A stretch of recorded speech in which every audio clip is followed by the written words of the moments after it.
Here I have OPPO Find X3 Neo, and today I'm going to show you how to perform factory reset operation on this device.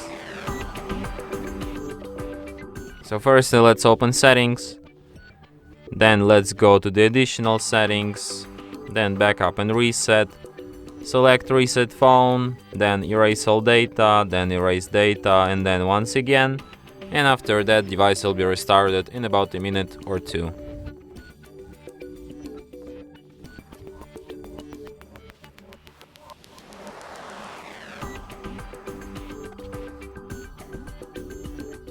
And that's it.